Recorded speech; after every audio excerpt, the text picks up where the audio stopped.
Welcome to another episode of Two Ales and Hockey Tales with Wally. And today I am so excited to have on a 42-year-old from Iroquois Falls, Ontario. Elite Prospects has him at 6'2", 216 pounds. I don't think that's up to date either, but he went to Ohio State and became a CCHA champion. Also was the CCHA Best Defensive Defenseman of the Year, if that's an award in that league. He has a cult following with the Brockville Braves, and he is a two-time Pokal champion in this Zweite Deutsche Bundesliga, and he is a two-time Deutsche Meister in the Zweite Bundesliga. One time with yours truly for the Pokal and the Deutsche Meister. Doug Andress, how are you today? Good. How are you, Wally? I'm awesome, buddy. It's been a long time. Sure has. It's Yeah. gonna be fun. We're gonna have a good time here. Oh, I am so excited. Yeah, it's we spent a lot of our, I guess, our young adulthood together, didn't we? Yeah, we were the first. We pulled in the Bietigheim together with no girls, no dogs, and we sat on your balcony and drank a lot of beers. Yeah, that was in July when they made us do 3-a-days, Monday to Thursday, and then said, well, why don't you have Friday, Saturday, Sunday off after we just destroyed you? And we said, well, Yeah, why don't we show you what we could do to ourselves? we'll show you destroying. It'll be like a Thursday night, Friday night, Saturday night Yeah. down in Stuttgart, watching Yes. people walk around. I tell you, setting up shop at a table downtown Stuttgart and people watching. I mean, there's not many better things I could do in an afternoon, really. You know, start in the afternoon and go all night and get a good sleep and do it again. Oh dear. I think I actually just had a memory. I think I remember us getting in a dance battle in a train station underground. Do you remember that? Yeah, the big stairs that come up onto the walking path in Stuttgart. We just danced off with people down there. Yeah, Good we time. did. Yeah, we did with some teenagers, right? We got into a dance battle. Yeah. So some other reasons why I have down how we know each other is that we won the championship in the second league in Germany. We were Deutsche Meisters. We played together for 3 years in Bietigheim, 2 at the start together, and then you came back and we played one more year together. I've been to your cottage in Brockville. You've been to Kincardine. We've also stayed a night in Crimmitschau at your apartment when you were playing there. Lisa came up and I missed the bus on the way home and stayed overnight with you. So yeah, there's some history here. Definitely history. It's a different world when you're playing over there. You could kind of do what you want, like there's rules, but like we're there to have a good time, play hockey, but no one really supervising you, so get after it quite a bit. Well, no, it was good that like the coaches would let you do that though, because they know how important it is when you connect with other imports. And like after a game up in Crimmitschau, that when Lisa drove up, that I was allowed to stay overnight instead of go back with the team when we had an off day. Like I I thought it was great that you're allowed to do things like that because that was a fun night catching up. Yeah, definitely was. It is really relaxed, right? Their whole atmosphere is relaxed. Their lunch breaks or do whatever they want for an hour and a half, 2 hours.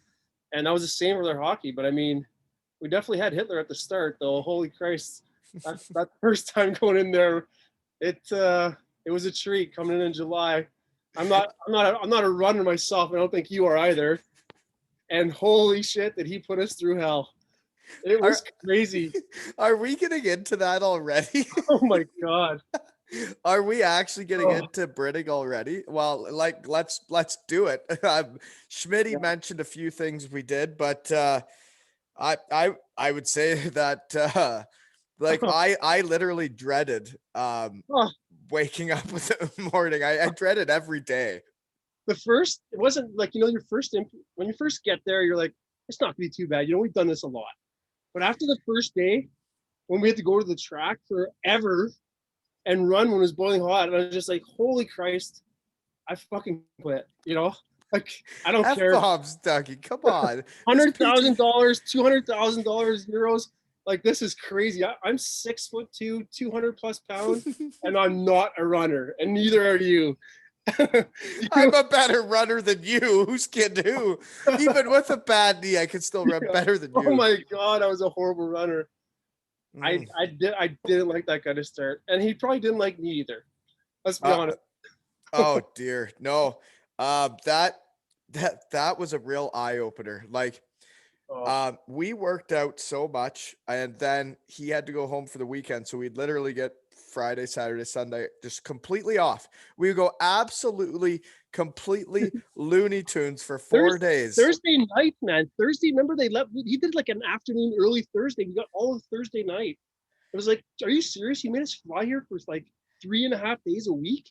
But those 3.5 days, man, it was 3 a days. We would go to the track, then we would go lift weights, then we would come back to the track, and it was like run 400 meter, then run 400 meter, and we just did them over and over and over.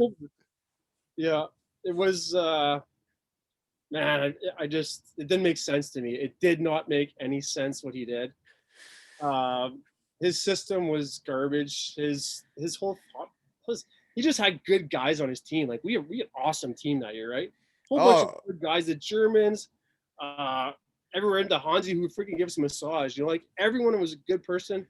And then there was that guy when you first walked in that little hallway on the right. I'd be like, oh my God, I don't want to walk by him. If he calls me in here, I'm still drunk and I smell like alcohol, like, this is not going to be good. He's going to be like, he's this recovering alcoholic who was like, oh, you're fine, right, bud? Like, give everyone else shit, but you did it for 25 years yourself. Doug, just relax, bud. Okay. Yes, no, you're right that there, a lot of guys did not like walking past his office. Nobody wanted to talk to him. Nobody wanted to be around him. Yeah, but we won the championship, and we did have a lot of great guys on that team. Once you got by that other door and you walked into that little room, that's when it was bang, you know, like, here we go. Yeah, you got past the coffee machine too. You had to get past him there too. Yeah. he definitely enjoyed his little espresso, his little shots. Yeah. Oh man, there was some of the things he made me do, like the 90 minutes a day in the sauna for every day for 3 months. I had to do 90 minutes a day on the bike in the sauna. I remember that. You had to get down below a certain weight. I mean, I was the same. Remember, I think I dropped like 15 pounds in that little 3 weeks period. Like, what the hell? Like, I went from 215 to like under 200, and I was just like, how is this possible? For me, it was after the knee surgery when I got so fat. They said if I wanted if I want a contract for the next year, I basically had to ride the bike in the sauna for 90 minutes a day, and I did it. And I got a contract. So there you go. Yeah. I remember coming in after every practice because what'd you play? You played like 4 games that year? Yeah. And I was like, oh man, this sucks. You know, we lose one of our guys already. And then I was like, well, I'll get to enjoy Europe for a bit. No, not at all.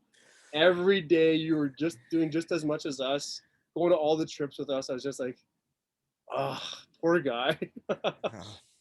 Yeah. Anyways, that guy, do you have any other Brittig stories before we move on? Because he was one of the hot topics I have down here.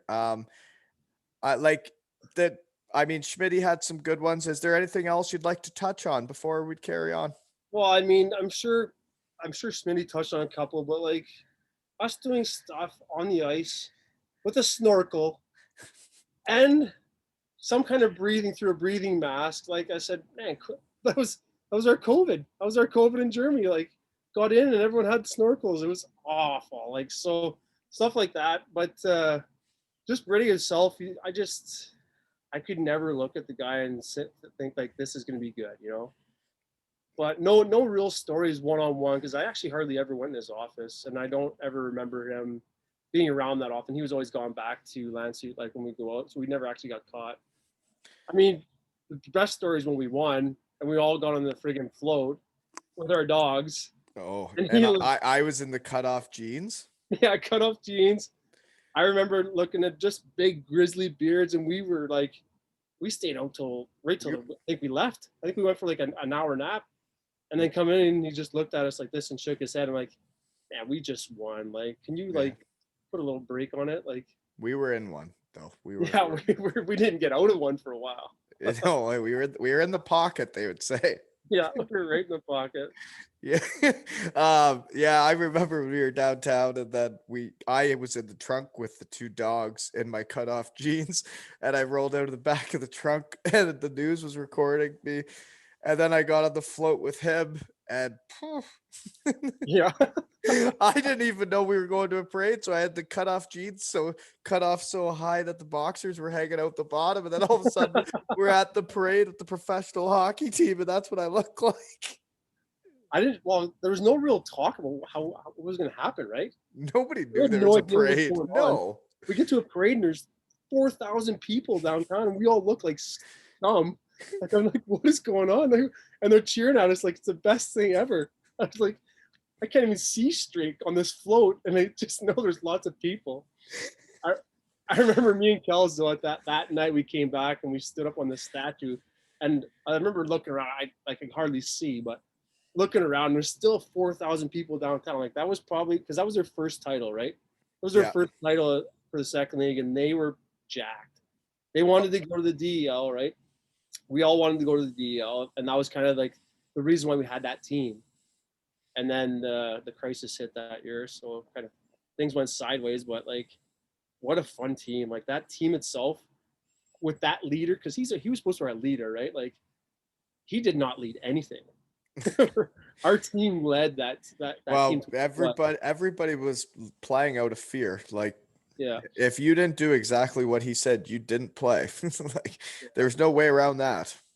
Yeah, that's for sure. We did have a deep bench, right? Because Dirk was one of the better players, and he didn't even play at the start of the year because we had too many old guys, right? The year before I played against Bietigheim in the playoffs, and he was like the left D when I was the right winger. And I remember having to like dump it in on him, and he'd just turn around and be so fast, get the puck, skate it out of the zone, and I'd still be chasing him. And I'd be like, what just happened? And then the next year, they weren't even like playing him. He wasn't even he didn't dress the first. And he was like their top two the year before. And that guy would just get a hate on for somebody. He did it with a handful of guys, Florian Young. Like, there's a bunch of guys where he just decided he didn't like them and they were done. Yeah. But his Landshut connection always, like, he loved the Landshut connection, right? Like, well, they were all good too, though. So they were good guys, great guys. Okay. Now, next question, as we're gonna move on now. We've trash talked Brittig enough, but I think my knee problem started with all those 400-meter running. So there you go, Brittig. Thanks for that, bud. Thanks for my knee problem. And actually, the time when I came back too early and when we were stretching around the circle, I don't know if you'd remember this, but he said, well, and we'll have Wally back in the lineup tonight unless he's a pussy. And then I was like, well, I'm back in the lineup tonight there, big guy. And then 4 games later, back out, fully tear the PCL, and I'm out for the full season. So good idea, buddy. Yeah, really good idea. So way to go there. You did change my life there with that injury. So thanks, but I was tough enough to play. Right? So where are you now, and what are you doing now? I'm in Brockville, Ontario. Been here. Well, we came back in 2013.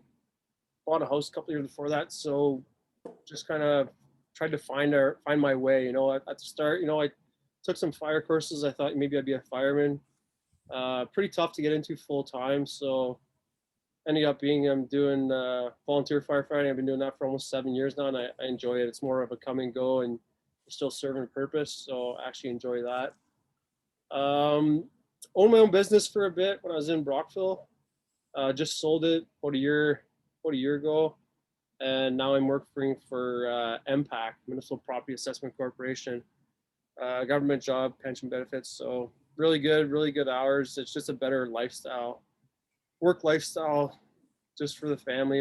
My 2 boys are pretty active, and my wife keeps me busy too. So we got the cottage to go to in the summers, and my other work schedule kind of hindered that, so I didn't get there as much. So yeah, a lot going on with my kids. Two boys, to be 12 and 9 this year, both into a lot of sports. I like to play, football, baseball, hockey. So Do you it's know that so if RJ's 12, mm-hmm. do you know that other than yourself and Candace, I was the first person to know he was coming into this world? Yeah, he used to. I remember.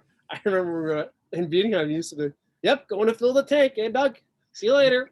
No, do you remember we were letting the dogs out, and there's that one patch of grass in Bietigheim right down from where we lived that there was dog poo everywhere. Like Oh there's yeah, one yeah, yeah. patch of grass, and there's poo everywhere. Yeah. Well, we were standing there watching our dogs poo in the same grass. You told me she was pregnant. Oh, yeah? I was the first one to know. So, Ah, RJ, I knew about you before anybody else. So yeah, you may not remember that, but I was the first guy you told. yeah. That's probably like it'll be almost 13 years ago now, right? Because like I said, he'll be 12 and he'll be Do the 12. math. Do the math. I bet you it adds up that I'm the first guy you ever told. You probably are. Didn't really have any technology to do anything back. Like, I think we used Skype a little bit, but it was freaking horrible, right? Oh yeah, you would have been on Instagram with some kind of gender reveal or Yeah. something there. Hey, back then. Instead, we just had our blue Nokia phones and we were just rocking. Well, the picture I sent you, right? That little picture. She's like, yeah. So small piece of crap. Okay, so you're busy with the kids. You're working for MPAC, which fun stories. That's how my old man started out in his business career. But anyways, next question here is, where's Iroquois Falls and how do you get from there to Brockville? And I know how much Brockville means to you because you've been there since junior. So Yeah. how do you get from Iroquois Falls to Brockville? So where is that? I'll go through Iroquois Falls. Iroquois Falls is an hour northeast of Timmins. So that's up there. Yeah, we're way up north. We're about 8.5 hours north of Brockville. Growing up in Brockville, my dad worked at a paper mill. So small little town. Growing up, 5,000 people. You didn't even play any big teams. You just played outdoor rinks. I had an outdoor rink in my backyard. And like I said, 8.5 hours north of here. I mean, we had 7 months of outdoor rink, right? So that's pretty much all I did. I did a little skidooing. Played B hockey. It was B hockey till I was 14. Yeah, and then played our little town. Actually, they got a AA team in the Quebec League, and as a 15-year-old, so whatever that is, second year Bantam, I played for the AA midget team out of Quebec, and then we had a scout that actually in Brockville that grew up in Iroquois Falls, so he came back to Iroquois Falls quite a bit. Started watching that AA team the year before when it first started, and brought one of the players down, and then it was kind of like his little funnel train. Like he brought down probably like 9 of us from that team in the next couple of years. So made my way down to Brockville, tried out as a 16-year-old. Made the team, didn't think I was going to. Like, you're kind of young and unsure of what's going on, and made the team. But it was good. I got a question. So how far away is this Quebec team from how far were you how far were you going for, like, because I'm trying to think, I'm like, I'm thinking where Timmins is, and I'm trying to think of where Quebec is, and I'm trying to put it together, but like, how far were you going for practices and games? So practices were in our hometown. Practices we played in Iroquois Falls, but our games we could go like anywhere to 8 to 9 hours. For a minor hockey game that your parents are just paying the gas for one game and then drive right back. We had a bus. They had a bus sponsor. We had a whole bunch of sponsors. They sponsored. We actually got quite a few fans for midget AA. We probably had about 600,000 fans come to the games. I'm sure they had a lot to do up there. Yeah. Okay. Absolutely nothing to do, and they just look forward to watching AA midget hockey. Yeah, but that's all. That's pretty much all it was, right? There's absolutely nothing to do. There's no stoplights in my town, right? Not one stoplight. So it's just all stop signs, mostly yields. Like not a whole lot going on. So it's yeah, there's not a whole lot. But 9 hours, Are anywhere you between three so hours and 9 hours. Nothing was closer than 3 hours. I don't think. is your family still up there? Yeah, my sister and her husband, they have 3 boys up there. And my mom and dad both live up there, and I could not force myself to go back up there. I like to visit. I love to visit. Don't get me wrong. I love to visit my family. Love to see my friends, but I need just to do something, right? Like right now, this is something good. This 90 minutes, but like usually I just like to do stuff. This COVID stuff is not good for me. I understand. Yeah, Yeah. it's hard. I'm at that age too where I have a hard time sitting down. I just like going, and sitting down's tough for me. So that's why I stand up through this I whole thing. think we did enough sitting down and laying down when I was 6 years when we were in Germany. That's why. Exactly. We watched so much Netflix that we just rolled around and watched. Yeah, it's disgusting. Yeah. So you get to Brockville, and just because I know you guys so well, that at some point you meet your wife, Candace, and you never leave Brockville again, eh? So you get out at Iroquois Falls, and then you meet Candace and you're like, can I please live in Brockville for the rest of my life? Yeah, that's pretty much exactly how it went. No, I met Candace my second year playing in Brockville.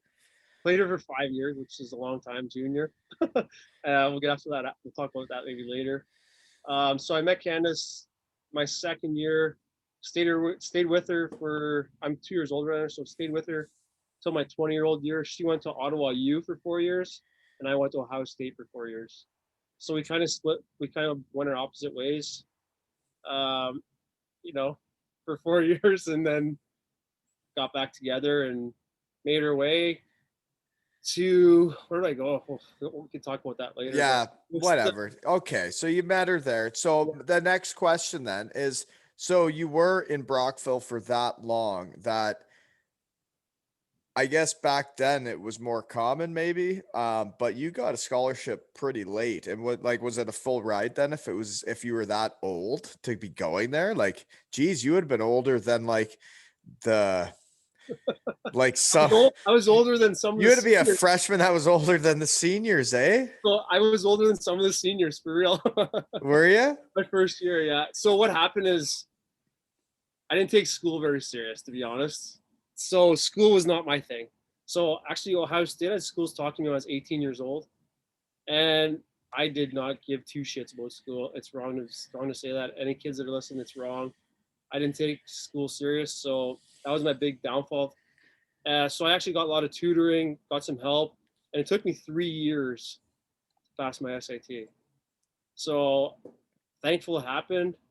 So it wasn't hockey. It was No, strictly it your wasn't. grades is why you couldn't get Yeah, my so in Brockville, my first year I played. I think I played 4 years on the All Star game, right? So I was a 4 year All Star game guy, So So when I said you have a cult following for the Brockville Braves, like I was just joking, but that's actually probably real. it's probably real. I scored 70 points twice as a defenseman. So I mean, it's my third year. I could have left. I could have went to quite a few schools. I had a lot of schools talking after my third year. We won our championship. Then we won the Eastern Canadian Championship. We went to the All Canadians out in Nanaimo that year. That year, I kind of took off. That was the year I kind of developed as a player and started to know that I wanted to be an offensive defenseman and kind of jumped in and stuff like that. So that's kind of the year that it kind of started. So that's probably around January that year. I knew I was a pretty good hockey player and I wanted to do something with my life with hockey and kind of just started to take hockey a little more serious. Candace is actually kind of worked out. Candace's dad's was my guidance counselor, right?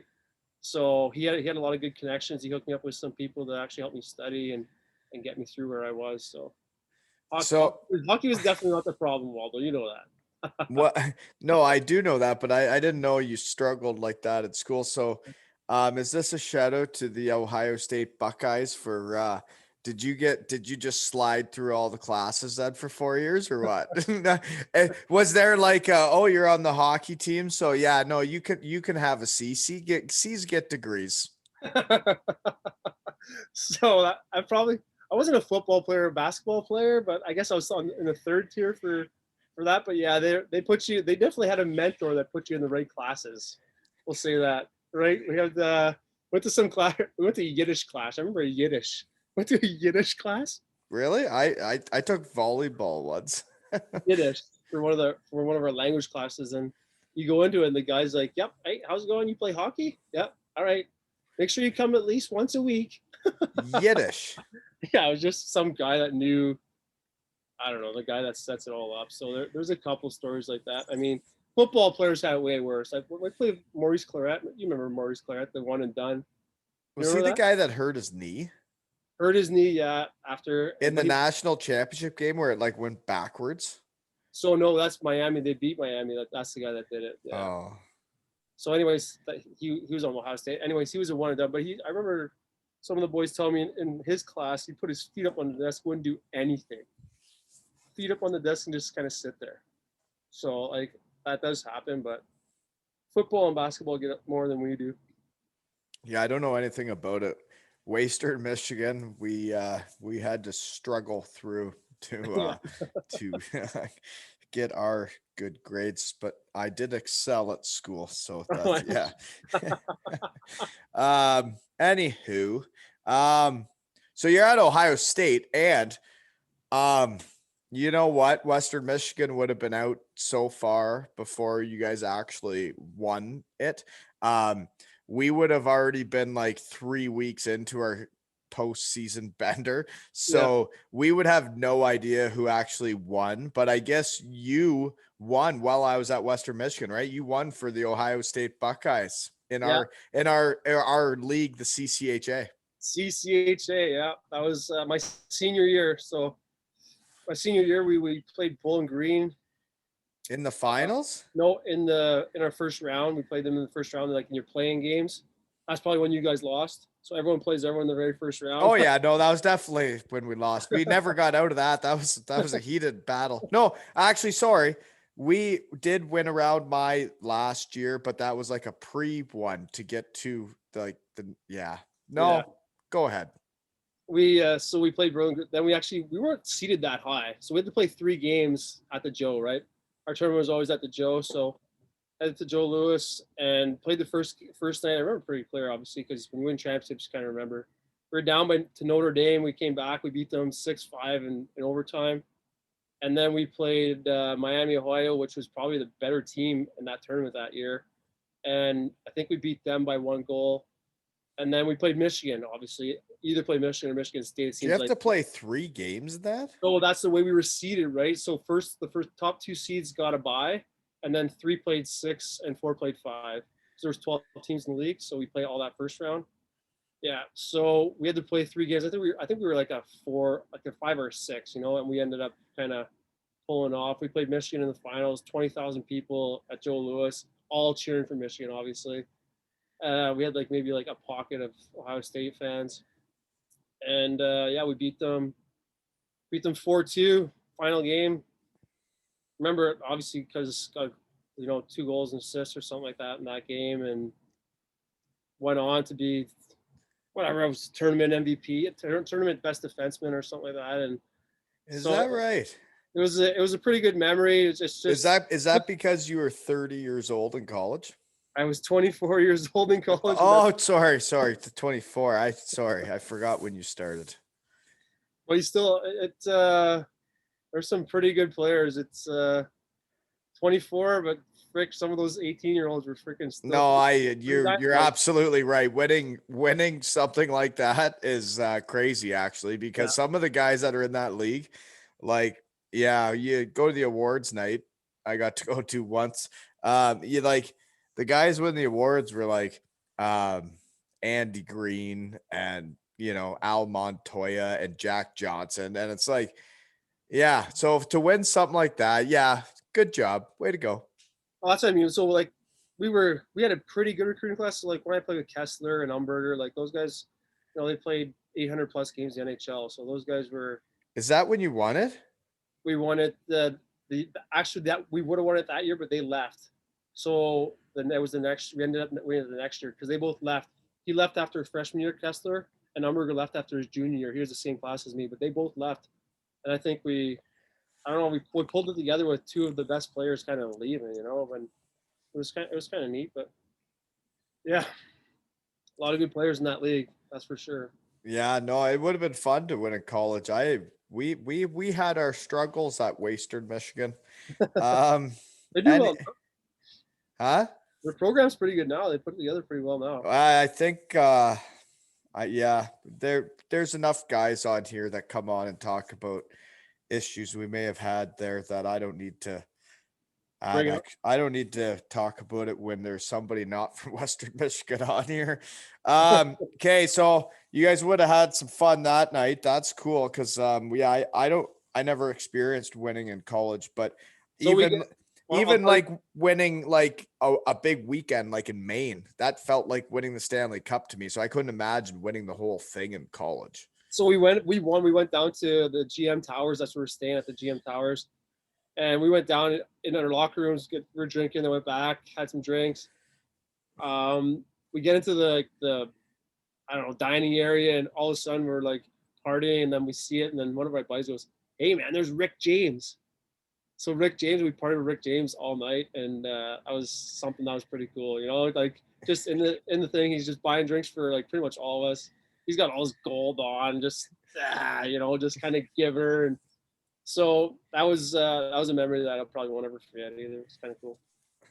Okay, so next question then is which doesn't make sense to me because I would have thought offensive defenseman of the year, but you're the defensive defenseman of the year in the CCHA, and your team wins the championship, and you're the MVP.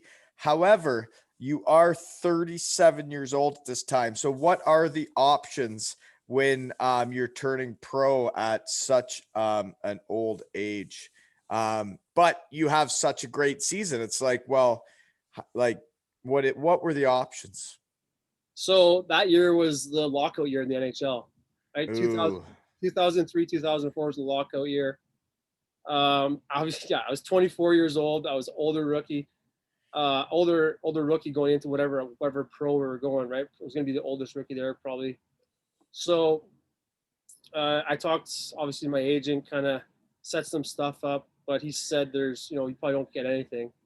But Chicago called, so Chicago's like, yeah, they have a camp in June, the rookie camp, and you want to go to that? So I was like, yeah, perfect. Like anything right now. I just want to. What's my next steps to playing hockey? So went to that. Actually had a sit down with Dale Talon, and I remember him telling me, he's like, "There's going to be no hockey this year, so you're pretty much going to start in the coast, right?" That's kind of what he said. There's no contracts, even though like I said, I think my age did play a factor. I was third top scoring defenseman in the all NCAA that year, and I think I was a plus 20-ish, and I won best defensive defenseman, which shocked the crap out of my whole team. And me when I read it today. So, and my coaches made fun of me. I remember my coach saying to me, because you have to actually get ready for it. He wants you to kind of have a speech ready. And he puts his arm around me and goes, "Hey, Doug, you have to get fitted for a tux. You have to go and say a speech." I was like, "A speech for what?" He's like, "You won best defensive defenseman of the year." I'm like, "Is there a mistake on that?" Or and he goes, "Yeah, that's what I thought too." and then he gives me, "Well, I guess your plus minus helped you this year, and you kind of done a couple more roles." But I was just like, I still am not a defensive defenseman, anything but, So. Oh, you're not bad defensively. But my eyes lit up offensively, right? That's kind of more what I cared about. So. Well, we probably put together one of the best power plays I've ever been a part of. Me, you, and Justin that first year running a half wall. That was about as good as the power play I've been a part of. Yeah, I mean that's why I think we were all like, I was top D, you and Kells were two top forwards in the league. I mean, it was fun, right? We all enjoyed each other, and we just kind of ran with it. Yeah, so, yeah. We just had no net front presence that year. No, come on. No, he was awesome. Sari was awesome in front of the net, but like We're getting off topic. I'm just saying you're an offensive defenseman, not a defensive defenseman, but that's funny. Um, so the options were the coast. Then you're going to the coast. Going to the coast. Definitely going to the coast. Actually went to Chicago, did Chicago's camp. Then they're like, no, probably not going to happen. Actually had a blast, Chicago's camp. One little story in Chicago's camp. Get out there, Dustin Blufflin's there. He's probably 18 or 19-year-old, and he's at the camp with us, and he is a lush, just a lush. We go on Wirt's boat onto the lake. We're on the lake on Wirt's boat, and he has like a fridge in it. And I remember I think it was James Wisniewski and Dustin Bufflin. Those were the two guys. They just did not give a shit. Didn't care about anything. Were hammered on the boat. Just didn't care. All of the rest of the team's trying to try out for this NHL team, and these two guys are just hammered, just getting crushed. Oh my God, what a guy! He could just shoot the puck. He was a big lad at that age. And he couldn't handle his alcohol at that age?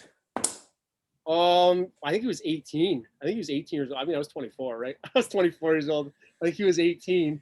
And you've gone to Ohio State for 4 years, and like he's just coming in out of major junior. Like, give the guy a break, right? Yeah, for sure.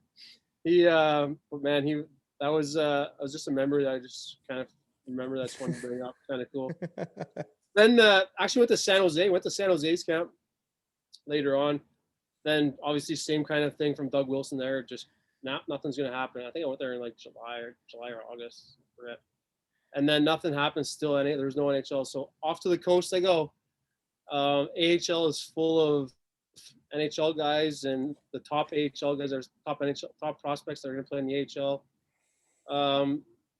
I was going to go to Atlantic City at first. I was like, okay, I'll go to Atlantic City.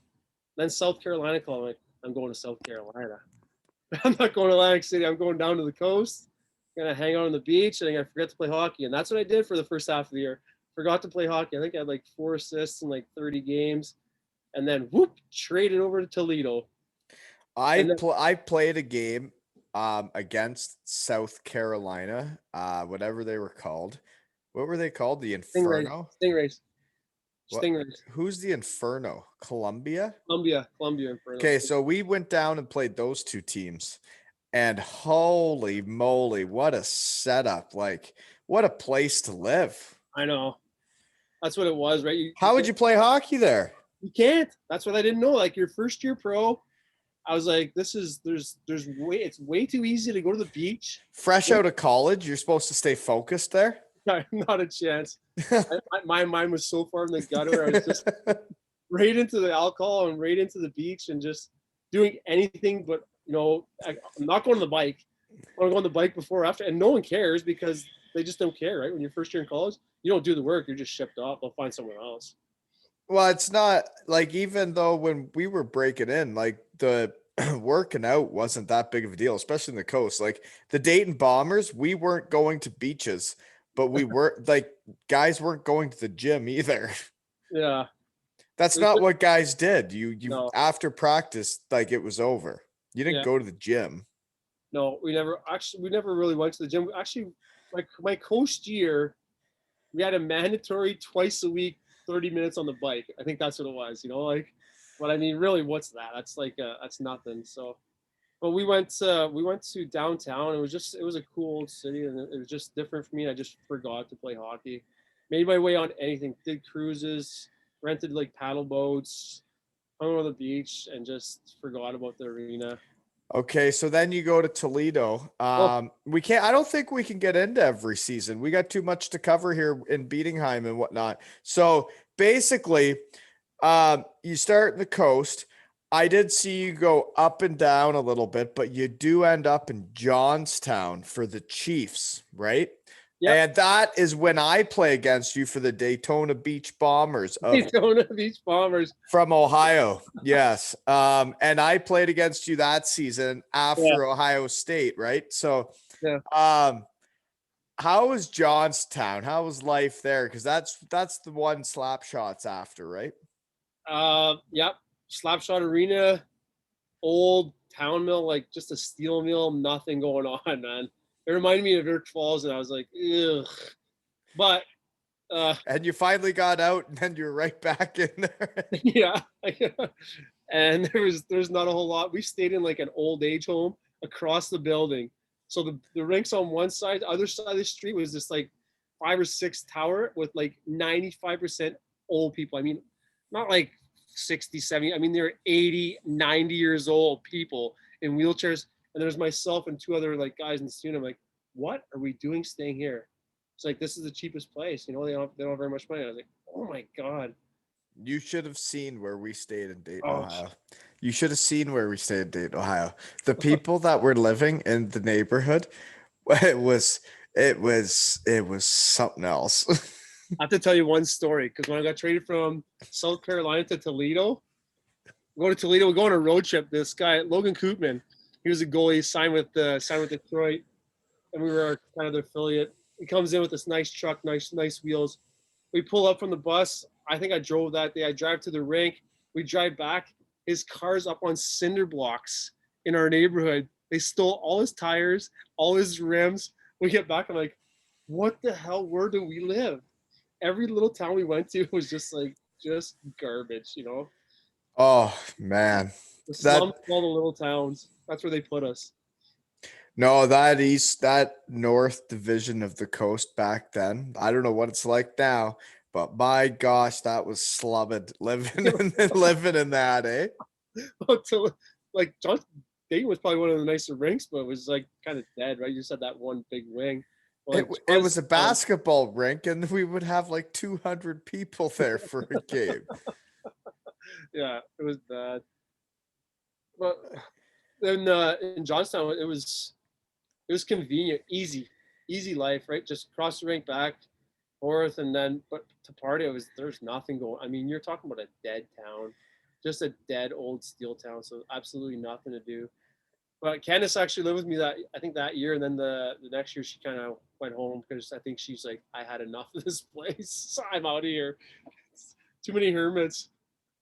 I couldn't imagine. So, okay, so I did see you get a few call ups to the AHL. It took you 3 years to figure out what it took me. Yeah. But that was time to go to Europe. So, how did you make the decision? And I think I do know this story is that you go to Germany to play for your agent. Yeah. So Larry, Pretty convenient, eh? What a yeah. joke. Larry Mitchell was my agent, my coach, and an ex-Brockville Brave. I was like, well, this should work out pretty well for me. Yeah, you Uh, might get some ice time, eh? yeah, we get there and probably one of the worst teams. Eh? Like Landsberg was like one of the worst teams. We brought in some good players at the start. We started off well, and really to know about it, they had no money. Right, so we get there by my And third. this is your agent setting this up, right? Have you figured that out yet? So he was gone after this 1 year, right? Obviously, I started doing things on my own like this. So my agent, my coach, he was the first one to leave our team that year. He's like, I'm done. He leaves our team. He goes to Augsburg, coaches in Augsburg, like In in the the DL. DL. And I go, oh my God, how does that happen? Well, that happens. And then our goalie, Dennis Andress, you know Dennis Andress? Mhm. German national goalie, brings him along with him. Brings Adam Mitchell, brings He David. was the goalie there that I would play against in Landsberg. He That, was that first year, he was our goalie. He was good. I just couldn't believe that everybody's big break was that your team went bankrupt. Like you guys were a pretty decent second league team, kind of. You had some pretty decent imports, but then your Mhm. team goes bankrupt, and all of a sudden, all the imports are signing DEL contracts. I'm like, this is an absolute joke. I'm Yeah. going piss. You keep talking. All right. Yeah, we headed out, and I went to Krefeld. Adam Mitchell went to Hanover. David Wrigley went to Augsburg. These are all DEL teams. So we go from like one of the low end second league teams up to the DEL team, and all our top Germans left too. So bankrupt, but leave my wife behind, leave my dog, and they're only there for like a month. So they just sit there and are hoping. And I had to leave that same week because they were playing that weekend, and left my wife and the dog behind doing nothing. what a shock for them. But it was good. Like I said, there's 7 of us I think that went to the DEL. Left my wife and dog behind, so it was kind of shitty at the time, but she embraced it. My parents were actually flying in that week. I left from the second league to the DEL, so my parents flew into Munich, and I'm going to the other side of Germany, and there's like, yep, you have to pack my apartment, please, because I had no way to get back. Like I had no cars set up for me, nothing. So I was on my way up, but it was good. It kind of got me to where we met each other and found our way. Did pretty well in the DEL. Team was kind of average, I thought, for a DEL team. You always think the upper leagues are gonna be a little better, but I just didn't think they run a good program, and knew I didn't want to stay. Had offers to go to other DEL teams, but talking with what's our Coma. Talk with Mike Coma. Seemed like they, the next year we were going to go to the DEL, right? Like, and that was kind of the plan. So we better tell people Coma was the GM. Yeah. Brittig was the lunatic coach that became the GM. And that's when things went sideways, is when that guy was trying to do the recruiting. Bietigheim Steelers fall happened when Mike Coma was done. Yeah. Mike Coma brought our team together, right? He was who, yeah. Yeah, he made our team. He made our team happen that year, and he was a good guy. He treated us well. Was jolly, good guy. What do you call? He called something all the time. It was funny. Me, Kugelblitz. Kugelblitz, yeah. And I guess I said that one time on the podcast before, but I never said what it means for people that don't know German. Do you know what it means, Kugelblitz? No idea. Round lightning. Round lightning. Yeah. No, we talked about it in the Hammer episode. Yeah. Kugelblitz was round lightning because I was fat, but I was fast. But Coma brought that team together, and Brittig just kind of, I don't even know what Brittig did. I don't want to get back into that. Yeah, we're not going down there yet. Are we there? We're not. No, we're in Landsberg. Then you went to the DL. So then you decide to sign in Bietigheim. So I guess we are there. So that year is when I signed there too. Yep. Which I had just gone to the finals with Landshut. Like I literally had just gone to the finals and lost in a best of 5 in game 5 in overtime. So we had gone as long. Yes, we'd gone as long as we possibly could. And then this guy's telling me I got to be there July 1st to start the next season. Oh my God, that was. Oh. And man, then we went at it, right? Like it was nuts. It wasn't, that's not normal. What we did was not normal. Like nothing that guy did was normal. No. Like nothing. Anything, the way he behaved, nothing was normal. The only things that were normal were us in the dressing room, and the Germans. The Germans made our team because what we had six imports. So the 6 imports are good, but like you got to have a good German core of guys to do what we did.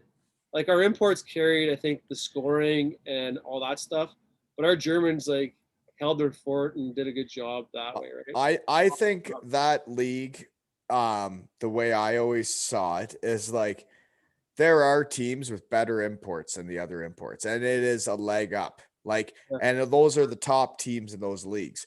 But the teams that actually win it, it all depended on the Germans you had. If you had game breakers and you had a deep German lineup, then you were in it. But if you were just good imports, you're not in it. No, you weren't in it. Because all the imports were kind of, if you really thought about it, majority of the top 6 teams, your imports are balancing each other out pretty much. It's your Germans that kind of feel that make you push through. And obviously you have better imports. Like you and Kel's like freaking just, it was like, right away. Just little guy, big guy, and just happened right away, right? Big and little sexy is what we call it. Yeah. Chest bumps every goal, like all the time. It was pretty cool. And then you were up top on the power play. Sarakov was standing in front of the net, and Geipe was in his one-timer, man. Like Geipe could rip it, Yeah, man. It was quite the power play. I've never been a part of a power play that was so simple that nobody could stop. What did we do, really? If you think about it, Kel worked the half wall. You worked it down low. We never ever went to the other side. Ever. For no reason. No ever. Reason. Yeah. And nobody could stop it. I know. There was no chance. It was just like ding, ding, ding, goal, ding, ding, ding, goal. Yeah, yeah. And Sarakov was like, he was incredible at standing in front of a goalie. Like, man, He took everything. and when you get older in pro and you play like on a few lines where like it's just three skill guys and nobody's actually standing in front of the net, you realize how much you appreciate, especially on a power play. Like when you're up top and you can see the goalie looking at you, that's when you're like, why am I even going to bother shooting? Like, he's looking at me. Yeah. But when you look up and you can't see the goalie's face and you're like, I see a pocket in the net, and you just shoot it at the pocket, and Sarakov would do that, right? Yeah. Yeah, he would. He was that perfect net fronts. Like I said, I think Geipe had 15. I think I had 12 or 13. I think you and Kel probably had like 30 each that year. You know, it was just everything we touched that year was just went in. I think we only lost like 8 games all year. No, it was really fun. It was so much fun. The way we scored, the way we partied after was fun too, right? Like it was a good time, just a good group of guys. And even bringing like Casper was a Danish guy, but like he still had that spark that made it a lot of fun for us too, right? So it was a great group of people. Like just everybody fit. Like even Andre Kaufman. Like we needed a guy like that, and then was Stefan Robitaille. Like Roby, he was he's 10 years older than me. He was like 40 something years old and just cool, calm, collected, and just played the game the right way. Yeah. He didn't care. Like, that's what I mean. It didn't matter who you played with. I think he played with Neumann all year that year, right? Oh, he was a beauty. He didn't complain about anything. He just showed up, smile on his face. Let's play hockey. Yeah. Well, he did that. I think he played for like 25 years. Like, that's crazy. Like, he played for a long time. Yeah. He said 10 years older than me, and I was pretty old, Wally. Wow. Will you imagine, like, playing for 25 years? Like, I get injured doing anything now. Yeah. I can't imagine people that are like Jason Spezza still playing for the Leafs. That just Joe Thornton, man. Joe Thornton's my age. It's disgusting. I don't even understand it. I don't understand it at all. I don't get it at all. But anyways, the one thing I would like to discuss, because I put out a picture or whatever it's called on Instagram of a picture of you, Kells, and me. And it's at the Pferdemarkt in Bietigheim, because a couple folks, Manu and a couple others, wrote to me saying, like, that's the Pferdemarkt. I recognize it in a heartbeat. Do you remember the Pferdemarkt, which is the horse market in Bietigheim? Yeah, do you remember that? I do remember the horse market. That was probably their first few weeks there, right? Every year that you play there. Like, it's not just 1 year, it's every year. But it's not the start of the season, was it our first one? It's always like before the actual regular season starts. It's during preseason. Yeah.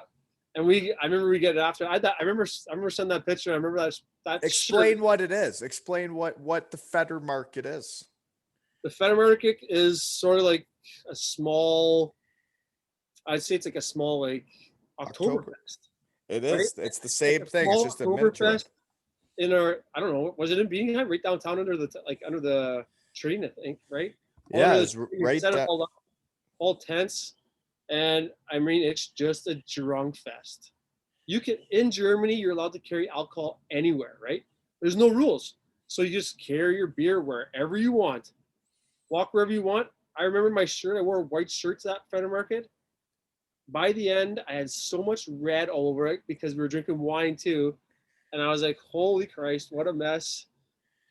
Who else is there? Seiler, Max Seiler. The whole team was there. There was probably 2 tables full of just us just drinking, dancing on the tables, just having a great time. Well, so that happened every year at Bietigheim. So for 3 years there, I guess you had like babies there at one point, but like, the first 2 years I was part of it. Yeah. It was just so like, it was like going to Oktoberfest, but the problem is when you go to Oktoberfest is you don't know all the people there.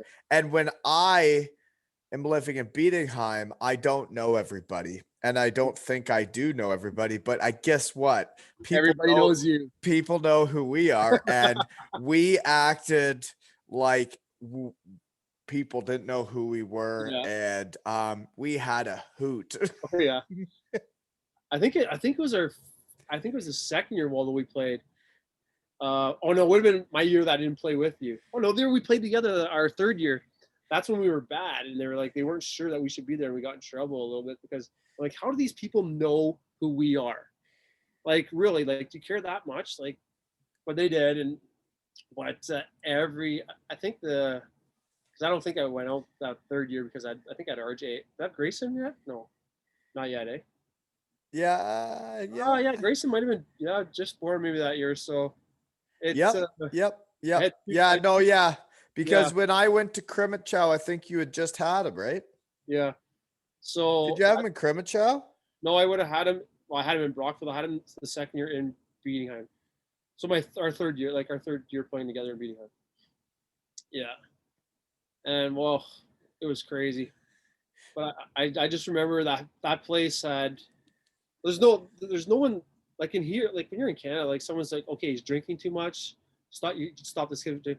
You could fall wherever you want. You fall right off a table. People pick you up and they just feed you more alcohol. Like, here you go, keep drinking. Drink as much as you want, as often as you want, and you can freaking get home however you want too. It was just like there's no rules. There was no rules. You're right There though. was no People rules. would just fall right off tables and Right just off. smash into all the beers, and then everybody just pick them up and Pick them up and you don't say "Prost," and then you Prost. smash beers and then get back after it. After it. And that's why I have a bad history of going to Oktoberfest. It didn't go well both times, but you were close. Yeah, you lived close your first year, right, in Lansing. So no, there was a different time that things didn't go well. But anyways, where this podcast isn't about me. So the only other really thing I got is the Pferdemarkt, which was an incredible time. Like it really was. It kicked off the season for me. I couldn't wait to get back to Bietigheim because those first few weeks you're over there, you get to do that. And man, it was so much fun. And Landshut had the similar type thing, but it was at the end of the hockey season. It happened like right after we got put out in the finals or something, and it was an absolute train wreck too, but it was so much fun. Those places in Germany where you're all sitting outside drinking beers and they got the music playing and everybody's then stands up on the tables and you're smashing beers. Like it is incredible over there, isn't it? oh, I think it's unreal. Like the drinking, the alcohol, the Christmas markets. If people haven't been to a Christmas market ever in Germany, I mean the food there, the drinks, practice would be over. I forget what exactly the timing of it. I know it was like maybe a month before Christmas, and it lasts for like 2 weeks. It was all of December. It was literally from December 1st till like the 23rd is what they do in the bigger cities. Yeah. And I mean, we go to practice and we've been right over there all day drinking Glühwein. Glühwein is a hot wine, and all of a sudden you're just eating and drinking the whole time. It's just, and the food's incredible. Oh my God. So good. So good. The food. It's just, so good. And then you're standing outside. That's so much, man. Yeah, man. It's snowing outside and you're standing outside drinking hot wine, eating whatever crazy food that they're making. And everybody's just in a good mood. And you're standing outside. You're not inside in the winter like most people are.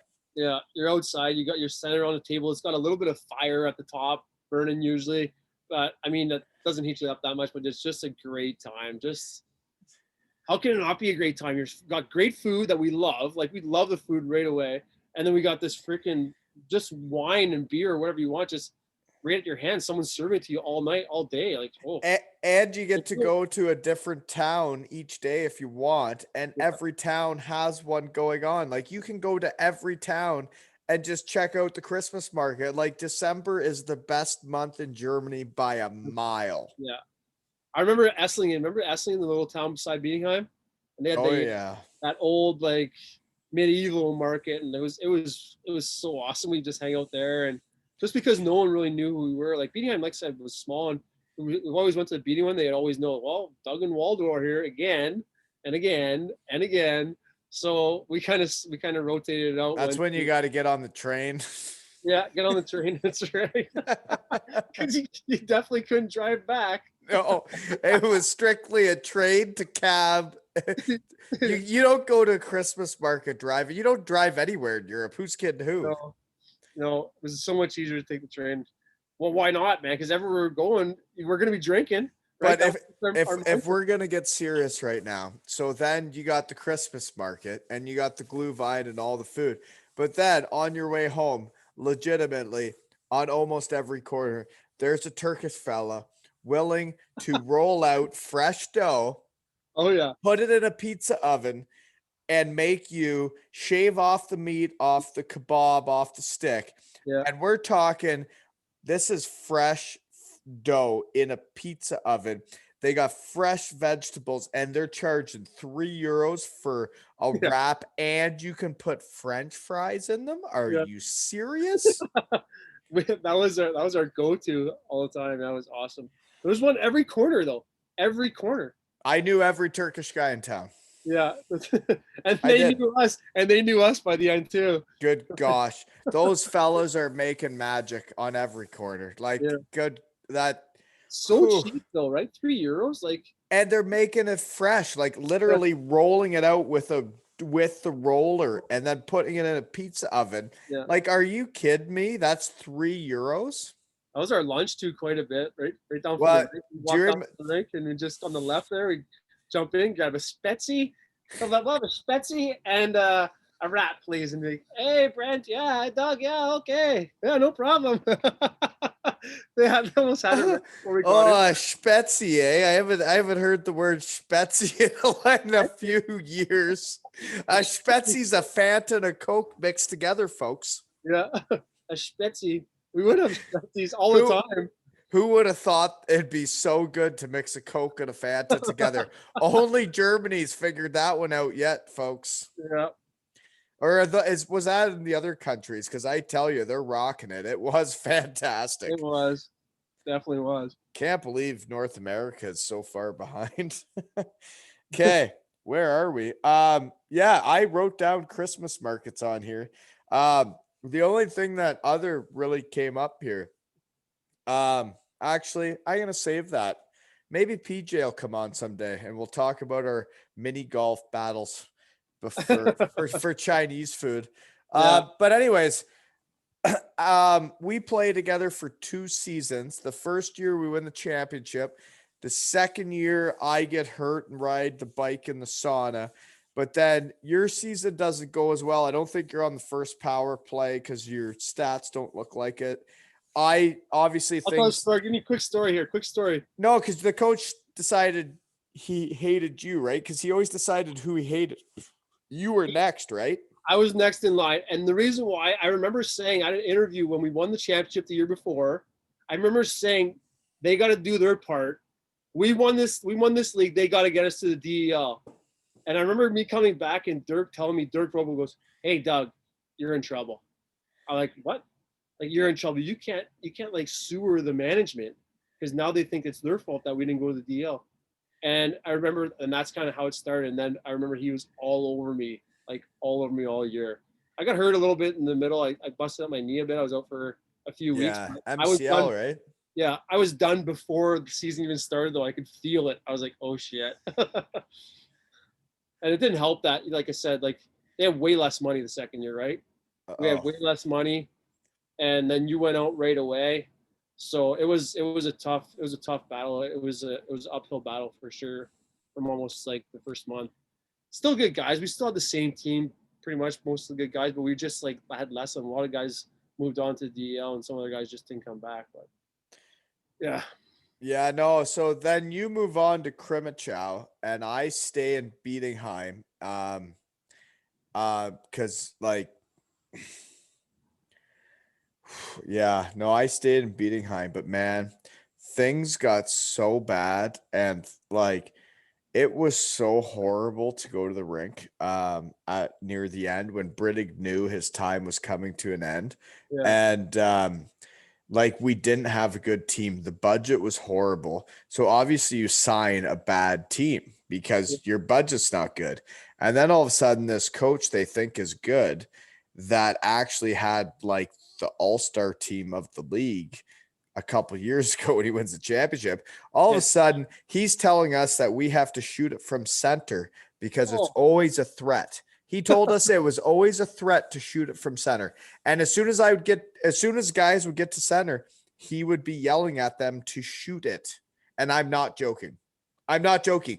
Once you got to center, you had to shoot it at the net. That's Brittig. Yeah.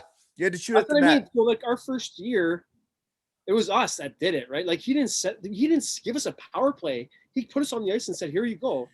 And then all of a sudden, money goes and you lose the talented players, and that's what happens. And people turn on him quick. Like our team gelled together as a group, so I think it wasn't a problem. But as soon as you have one or two bad apples that go on your coach, like that happens. And I mean, it was gonna happen. Like, but the worst thing is because he won. Didn't he get a coaching job in the DEL like 2 years later or something like that? Yeah, in where he was living in Dusseldorf. But let's not even talk about him anymore. We've already talked about him enough. So we're gonna go to you where you did go is you end up going from Bietigheim to Crimmitschau. And the only reason I want to bring up Crimmitschau because we still have some stuff to talk about here, and we've been going a while, I think. I don't even Um, know. I don't know either. We got to start putting a timer on this stuff, maybe. But Crimmitschau is, I guess, I don't know how to really explain it. It's The outdoor rink? You mean the outdoor rink? the outdoor rink where I played a game there one time where I'm not joking, all the water bottles completely were frozen before warm-ups were over. You couldn't get a drink of water the entire game because the water bottles were frozen. And you can see the forest behind the Yeah. nets. Yeah. And there's guys like topless drinking the hot what? Banging Hot drums. one. Yeah. It was an eye opener. Like when you go there at the start, no problem, right? We're going in August, fine, and everything was good, no problem. Good, actually, brand new locker room. We had a brand new locker room, so for Germany, it was a nice brand new locker room. But then I get on the ice and I go, oh my god, I'm outside. Like I didn't know, I had no idea, right? Like I've never been there before. I trust wherever we're going. I said I have to get. I just want to keep playing. Candace wanted to keep playing. I want to keep playing. So it's like, I'll keep playing one more year and see if I can get back to where I want to be for a couple of years and then finish maybe on a good note, something, So we played for a bit. But you played in I know Crimmitschau with Bietigheim. Like you knew it was outside. I didn't though. I don't remember a lot of rinks when I played. Like I didn't. You just showed up and played, and you're like, play. whatever, let's go. But Yeah. like that rink was I don't remember. that rink's as effed up as it gets, man. I don't remember our bottles freezing when we played there for the one or two games, right? I think we only played maybe 2 games there, like so every year. So I remember when I got there and played there, and I had to wear gloves under my gloves. I had to wear like a ski mask at practice because we practice no matter what. So like it's minus 25 because it's in the colder part of Germany. It's minus 25, and I'm just sitting there going, "How the fuck are we gonna practice? I can't even feel my hands. I can't feel my hands, but we have to shoot pucks. So how does this make sense?" I'm like, "Can we not go on the bike today, like, and let it drop at least another 10 degrees?" But they're just like, "Nope, we're practicing today." I'm like, just frozen stiff. And I was probably for like a good 2 months straight. So in my mind, I was like, this is my last year. I'm done. I think I was 30, 31 or 32. And I'm like, you know what? I'm done playing hockey. I kind of just don't want to do this anymore. So that's how Crimmitschau, and we were bad. It's a bad organization. It's always been a bad organization. I don't think they ever make the playoffs. So we had a decent team, decent players. Everyone was good there, but just they don't have any money. And you know how it is. If you're in the top 6 in Germany, they're going to make the play. It's pretty much how it's listed. There's not too many upsets. We were in the bottom 6 of the league, and you're not going to make the playoffs no matter what. Your Germans are like juniors, right? You know how our juniors kind of play with us sometimes. But our Germans were actually juniors. You had like 18-year-old kids that were just playing, and they're not like the good Germans too. Like you had actually good Germans on your like Reeder and Kunak. Like those are really good Germans that would play at 18. But ours were kind of the lower end ones. So there was Oh, no way we could compete. We just couldn't compete. I know what Crimmitschau was. I guess for the listeners, I'll give a little background. Is basically they're a lower budget team in the second league in Germany that their imports they're good players. They're not the highest paid in the league. The Germans are going to be junior players, but like they just try to kind of make the playoffs, right? And that's what Bietigheim became. When you were gone, that's what we were. That's what Bietigheim was. And it was horrible. Yeah. From what we were when I first got there, and then like they loved me there, everybody liked me. And then from what we were to what we became, it was so horrible to be a part of watching like the fall of the like I was part of the fall of like from the great to the bad, and it was awful to be a part of, but it was all based on the budget. Yeah. I'm not saying that my buddies aren't good hockey players that came in the last couple of years, but like you weren't as good as the teams that were at the start, and it wasn't even close. Like it was disgusting, the teams I was playing on at the end. Our third year we played together, we had all good imports, right? Like the imports were just as good. Like there wasn't that. But we had so many young Germans, and that our coach, like I remember talking to him because we were both experienced. I don't know if you talked to him as much, but I remember talking to Danny and be like, you can't have these young Germans. We got to get some good Germans on our team in order to compete. He's like, and I remember telling him, oh, we can't. And I was just like, he paid us decent. You know, we got decent money that year as imports. But like, I mean, the German money must have just kind of went right to the crapper, you know? So it was, but then, yeah, then the next year after that, we had Kevin Gadet, which, no, you had Kevin for a bit, didn't you? Are we there now? So yeah, we talked about the outdoor rink, and we're in Bietigheim. So yeah, Danny was a good guy. Didn't have the budget to work with. He was a great guy. Yeah, I think so. Like I heard he passed away, and it's horrible to hear because he was a great guy. And I wish he would have had a budget to work with, and I wish things would have worked better for him when he got his dream job of coaching that team. Yeah, he was a good guy. I think he made the best of what he had, right? He didn't have a whole lot. Like he tried, right? Like he was doing the best he could. Yeah, he definitely was. You know, another thing I like in Bietigheim, you remember the meat guy, Manfred, right? I don't know if you've talked about him. I haven't heard any conversations with him. Like, man, how about that? Like, we had a guy that would serve us meat, bring us meat whenever like we wanted. Like it was like free, and he'd cook it for us. Oh, so good. Doug, I don't think you actually understand what Manfred did for me. So the first season he's Justin's sponsor, whatever, on the jersey, whatever. The next year my knee gets hurt, he's still Justin's sponsor. Apparently Justin's getting meat this whole time, and he doesn't tell anybody about nothing. No. And then I'm out for dinner with like Lisa, the guys with Hammer and Geipe. We're out for dinner, and Manfred's there at the restaurant, and he says to Hammer in German, he says, "What's with this guy? I sponsor his jersey this year, and he doesn't once come out to get meat." And Hammer's like, "Well, he probably doesn't even know you're a sponsor or this or that." And he talked back and forth in German. Yeah. And then they make the plan, like we're going out there to his place to check out the shop.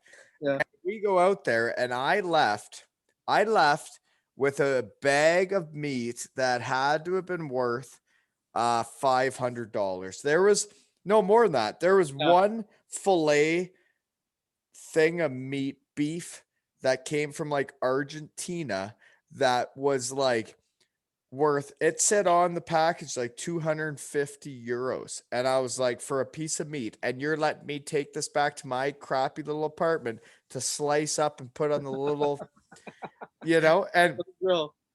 and and then I was allowed to do that like almost once a month, like because he's sponsored by Jersey. So like you got your thing like with the team, you got a couple episodes. I was doing that once a month, dude, and they wonder why I got fat. Yeah, I know. We went a couple of times. I remember going there actually with Kells, I think his second year, and then I remember like a couple times he invited a couple people, and the meat that I remember the first time I went, like the meat that he fills in a garbage bag. It's like a garbage bag full of meat, just like plop plop plop plop plop. There's like holy Christ, and he did that to a couple guys. I was just like, this is a good guy, a good sponsor. Like, and then I didn't know after that you actually were his sponsor. Like that's, I remember Kells telling me like, yeah, I come here like every 3 weeks. He just fills me up. Yeah, no, it was about, yeah, I was going like I didn't want to abuse it. So I don't think, I don't know if I was probably once a month or 2 months, but he basically like was mad at me for not going because I didn't know when Justin left, he sponsored my jersey and he was like, "Hey Sal boy, come, hey Kugelblitz, come get the He meat." couldn't speak English though, right? Like No, so he I'd couldn't have to speak go any there. English. I'd have to go there and sit there, and we would drink a coffee together, and I would try and talk German, and he would have a translator, and we'd sit there and have a coffee, and then we'd walk around, and he'd tell me about all the meat, and then I'd leave with a big bag. And I even hit the town with him in Bietigheim one night. Yeah. Yeah, yeah. Man, this brings back so many memories. Me and He's- Manfred hit once my German was better. Manfred and I went over to his house, had a drink, and then we hit the town, and he took me for a couple drinks in the sub in some basement. Yeah. Some basement. That was random. That Mimo's was a basement, right? We went to Mimo's all the time. Yeah, Mebo's was a great spot. That was where the Daisy Dukes came out. That's where I cut my jeans off, right? That's That's right. where we won the championship. Okay, we're getting off topic again. So, we've been having fun. We've been laughing. It's been great.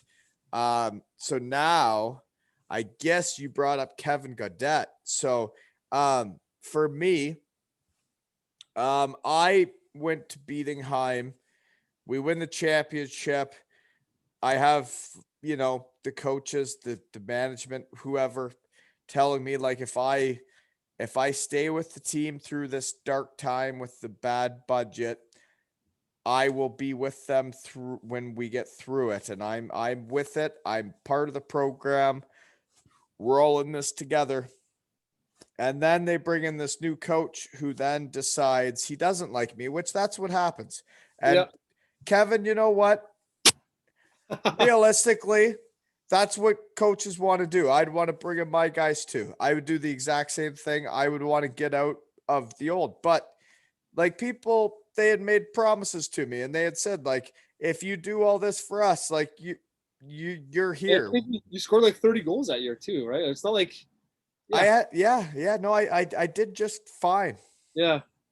He knew how to work the team. He did it right away, right? Like he brought in some bad players. Like I forget the kid's name. Anyways, he brought him in. I remember Waldo. I pissed in his skate. That kid. I forget the German kid. Yeah, do you remember that? So are we allowed to talk about that? Like, why not? I don't give a crap about that kid. Okay. He's so Yeah. arrogant. No, Like, that guy was the worst person ever. So I actually wrote that somewhere. I don't know if it's on the notes or not, but I have that we were Pokal champions. So local. this is the year I'm hurt with a hernia. I'm having hernia surgery.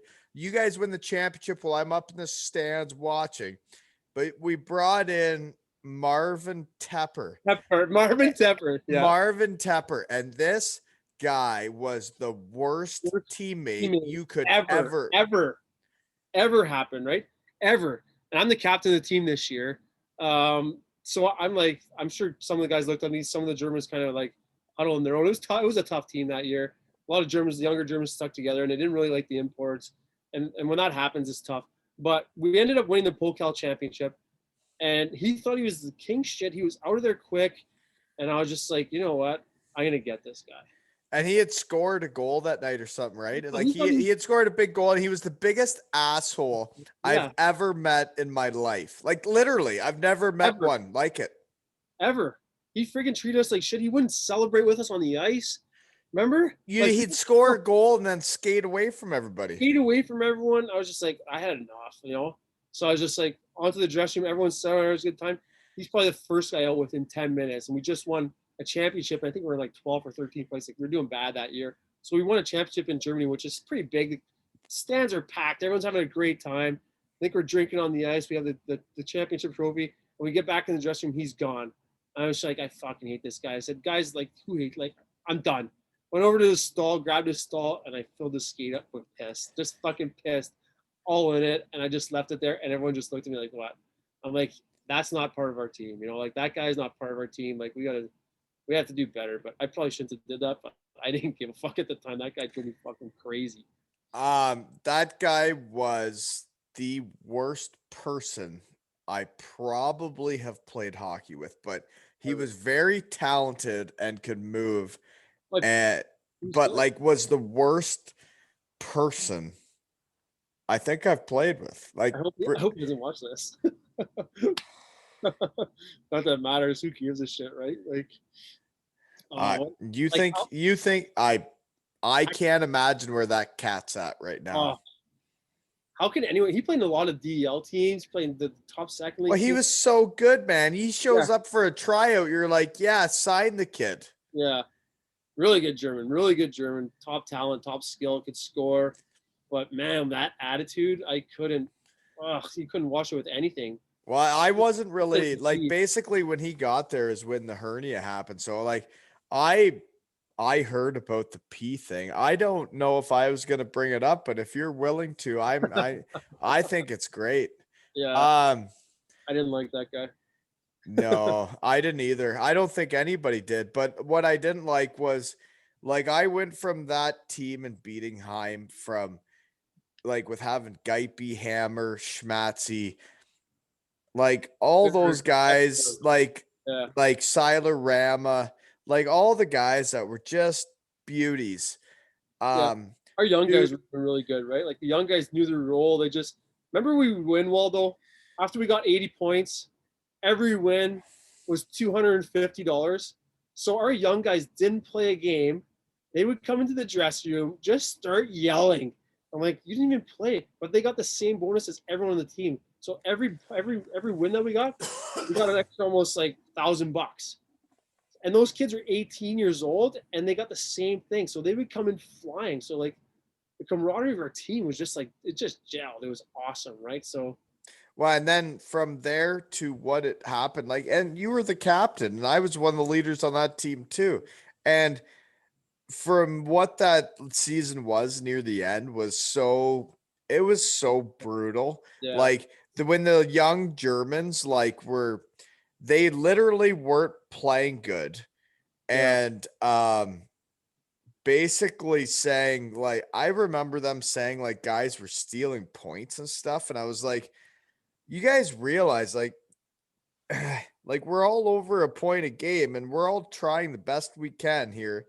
Yeah. And like you guys haven't there were some guys that like they were doing so much whining and bitching about the imports.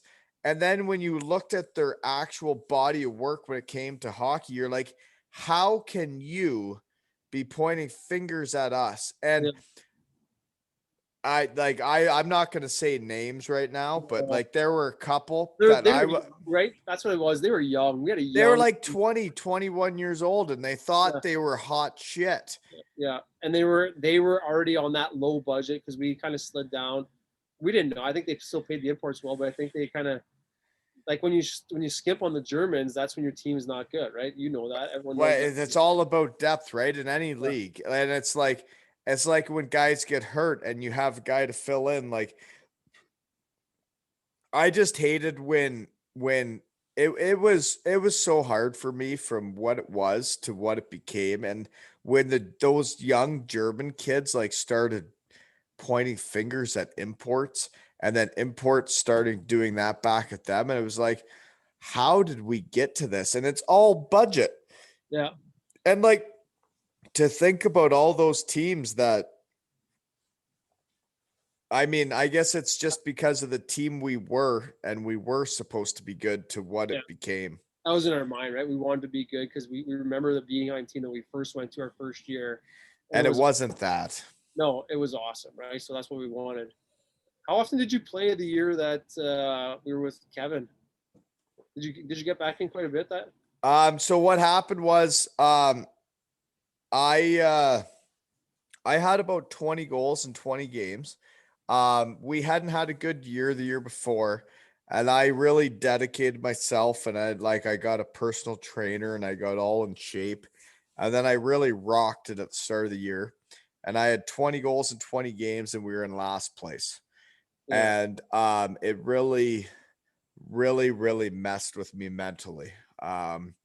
I didn't know what else I could do. I cared so much about the Bietigheim Steelers. I cared so much about the town and the people, and I really liked it there, man. Good, and they were good people, right? Right. And I thought like they really liked me, and like I was in with them, and like they would call me Mister when I'd come out, right? And then Yeah. I had 20 goals in 20 games, but then Danny Held didn't have a budget. He Yeah. recruited a team that sucked. Like Yeah. it really did. It was awful. It was bad. The goalies are like, and then we bring in Sharpie at the end, he was a great dude, but like Yeah. it was It was too late by then, though, right? it was horrible, man. It was really, really bad. He brought in Sharpie. Sharpie got hurt. Then he brought in another Hauser. He brought in the Hauser for a bit too. So that was that Gaudette, right? But like, so I know like the Bietigheim situation just sucked. But so I Yeah. had 20 goals in 20 games. Gaudette comes in. Danny Held gets fired, who I really liked. I really wanted him to be the coach. And Yeah. I kind of lost my way when he wasn't there anymore. And then there was another new guy, like another coach I have to prove myself to just to keep a job on this team. And like, then this guy would bring in PJ and say, Wally doesn't pass you. Why do you want to play with him? And then he'd bring me in and say, well, PJ is not that good. Why do you want to play with him? And then he'd bring you in and say, like, he doesn't pass up to the top on the power play. Why do you want to play with him? And he was trying to get us all to hate each other. Yeah. He wanted to get rid of all of us. So really, when I played with you that year, he wanted to get rid of every import, right? Except for Jock. He liked Jocko because he was fast, right? Like, remember that was his speed. He was like fast. Like, I'm gonna throw up the wall, just go. Doug, get back at the puck, just go. I'm just like, what? We have so much ice and so much time. I'm just throwing it away. And then at the end, he's like, I had a 2-year contract, right? I had a 2-year contract with him, and we go in at the end of the year, and he's like, yeah, you could look for other teams if you want. I was like, I think I had a pretty good year. I had like almost 40 points as a D. I'm like, yeah, I know we didn't do well, but like, I'm not the reason why we didn't do well. He's like, you could just go to another team. I was like, well, you owe me for a full year, so in Germany you have to buy someone out, right? So if you're gonna buy me out, I'll leave and I'll find another team. He's like, oh no, we're not buying you out. So I was like, well, until you buy me out, I'm not leaving. It's plain and simple. There's by that time I was in my 5th year, so I know all the rules. We know all the relegations of what's going on. You can't just gas it, right? You have to buy me out, or else I just come back and I'll just play it out, or I'll sit in the stands, do whatever. But as an import, like that's tough for them. So, and it was a lot of money for beating them at the time. So I stayed out and played that year, and lo and behold, like we could get into that later, but geez, Kevin Gaudette was probably weirdest gray-haired, orange-haired guy that I know, right? Like he was a weird dude. Like some of the things he did was just a little different. That's all. Yeah, it was hard for me because I was like so fully invested with Bietigheim that I literally thought I was going to play there until it was over. Like I thought that's where we were at. And then they bring in him, and like the fans in the second league in Germany or in Germany in general, and they get so passionate and they like you lose a couple games and they get so on you. Yeah. And then you win a few games and they love you so much. Yeah. And they're like so Roller coaster, man. It's a roller they're so coaster. high, they're so low. Like I remember playing a game. I don't know if it was in Landshut or in Bietigheim, but we were in Garmisch, like the most beautiful town in Yeah. Germany. But like their fans were throwing like glasses on the ice, like actual pint glasses onto the ice because they weren't playing good enough. Like, Yeah. and we were playing the game while it was happening. They were just smashing on the ice. Yeah. It's crazy. It is crazy. The fans are intense, right? Like crazy intense. Like our fans had a great their first year, but then when you're bad, you're bad. Like they're all over you. They hate you. They hate you. It makes And then sense. you're leaving the rink and you're like, this is my job. And then you're like, I'm still scoring 30 goals a year. Like, Yeah. what am I doing something You want, wrong? bro. Yeah, they're so passionate. It's nothing I've ever seen before, right? Like when we won, like how awesome was it in Munich? Like that corner, man, people with their shirts off, just waving their shirts around, just yelling at us, horns are flying. But then when you're not winning, man, their faces are like red and like they make signs about you that like you're shit and garbage and just post it up. So, but I mean, in the end, like you, as you know, it's not really the individual. It's how they build the teams, and it's tough sometimes. It's a tough goal when you're not doing well, but it's awesome when you're freaking high. Remember the I high? I would say for the young up and comers, which I don't think any listen to this because this is all for old boys, but Yeah, is like you got to do your research of where you're going because if you have a chance to win, then you guys better win. And if you're not supposed to win, then it's all fine if you lose. Like that's where you're at in Germany. Like if you're supposed to win, you better freaking win or you're yeah. done. So the next year that we played, that my last year in Bietigheim, we brought in some good Germans, and I'm like, we're all of a sudden that like we got money back, right? Oh, the money all came back. That All year, right when I was leaving. It yeah, was that all next right when year, I was leaving after all the promises that were told to they me. brought in the two Rodman Yeah. brothers, and then PJ and I were on 2-year contracts, but he wanted to get rid of both of us, and we stayed. So two of your imports that you don't even want, but like, I mean, let's be honest, we're both imports that did well in this league for a while, and then you brought No, in, but I get it. I get his side of it. He yeah, wants his team. He wants his guys. He wants the Rodman brothers, and he wants to bring in the other two imports. I wouldn't want somebody picking my team. I no, wouldn't. If I was picking a team, and that's back what it was. off. And I get his side. And Kevin, as Yeah, much as I hate you, I understand your side. I just don't like how you bring in people to try and start fights between people just because that's what your end goal is. yeah. You Is it know, is because I'm it a better person and I would just tell you straight up and I'd be like, I want a fresh start in Bietigheim and I'm going to bring in new players. That's yeah? one way of going about it. Then we could do our job Or too. you could do it this way, right? Yeah, it's easier for us to do our job too. We play out the rest of the year, and then we find a job for ourselves in that time, right? Because you know how it is. You sign contracts usually towards the last couple of months of the season because you actually have to go back to Canada. So towards the end, that's what it was. And but he was he played us well. He didn't know how to play us behind closed doors. He tried his best. You know what he knew how to do too is he knew how to work every sponsor and every fan and everybody in charge of that team. He worked them like he was playing a piano. So we won that turn. I think he like it's a video game for him. That's my honest opinion. As a GM and a coach of the second league, he's like, this is a video game for me. I'm going to see if I can keep bringing in new guys. We won the championship. All of our imports were gone the next year. They were all gone, right? You So win a like, championship and you keep nobody. keep Like that nobody. that's not that's not the way it's supposed to be. You No, keep the core together and you try and win more together because then people want to come back. yeah. And I remember that year too. Like, do you remember? I think it was at the end of that year because I remember, I think we were getting money. You're like, we should bring Kelly because you play us, right? We didn't really know him at the time. He was playing us pretty good. And we're like, you should bring Kelly back. I think Kelly's a little too slow for this league. Kelly's too slow for this league. I'm like, do you see how many points he gets every year in this league? Like, he didn't get it, right? And it took him a couple years to figure it out, and then he brought him back. But, like, I remember him saying that. I think he's too slow in this league. Oh, he said that to me too. Yeah, like, dude, that's crazy, right? Like, a guy who gets 60, 70 points in this league is not too slow. Like, he's doing his job. Like, but he had that different breakout, man. It's whatever side was dumped on, just hammer it up like shotgun, like boom, just go. Did you guys do that when you won it? Yeah. Oh yeah. Really? Yep. You were still doing that? Still doing it. Did it the whole time. The slap shot up the wall? Slap shot up the wall. Yep. Shut up.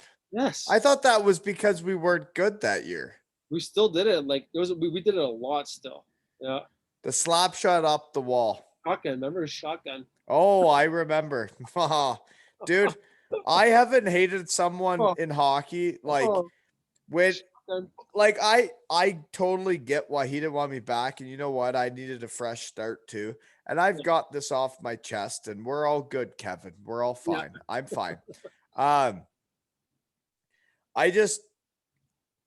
I've never heard of like cherry pick. Like whatever side they got dumped in on, that winger had to stay at the far blue line. Far blue line. Like, he's telling me to stand at the far blue line. And I'm like, I want to get the puck in my own end, pass it up with guys, control the puck, and you're telling me to go stand at the far blue line? That's hockey. That was his hockey. I'm like, this is not hockey. Like, what if we turn the puck over? Then we're shorthanded in our zone for like a few seconds. It was bizarre, and it worked. It worked towards the end, but he did it more like with like 3 guys on each line, and I would never do it. I don't think it's a freaking hockey system, but like we probably did it like every 3rd game. That would be our play for that game. Wild. No, yeah, strange cat that guy was, eh? Yep. He did well, man. After like. He won a lot of championships in the second. I know, it's weird. Because but import, you know, Bietigheim had money; they got their money back. So like, well, that's what it's all about. Like, you can get set up in Germany as a coach if you're going to a place that has a budget, you're set. Yeah. Or if you go somewhere that doesn't have a budget and you do something that year, then maybe you can get to the big budget teams. But other than that, like, they know who's going to win and who's going to lose, and it is what it is, right? Yeah. It doesn't change. It doesn't really change that much, right? Like, you know who the winners are usually by the first 2 months. It's not like a surprise, right? You know where all the good Germans are. You know that's just the way it is. Okay, we got to move on. So we're almost near the end here because I think we've been going almost like longer than most here. You leave. So Gaudette doesn't like you. He didn't like me. He didn't like PJ. You know what? We weren't his cup of tea. But then you decide it's over. Yeah. Then you head back to Canada and you're like, well, maybe it's not over. I gotta pee. I did. I headed back to Canada. I actually talked to my wife. My 2 sons were 5 and 1, or 5 and 2, or 4 and 1.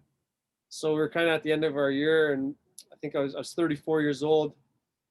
Headed back to Brockville. We had a house here. We bought a house probably 3 years before we were done. Bought a house, came back, and Candace got a job, and I found a job, and then did my business stuff like we talked about. Then I headed to Cornwall to play in the LNAH. It's the French Hockey League.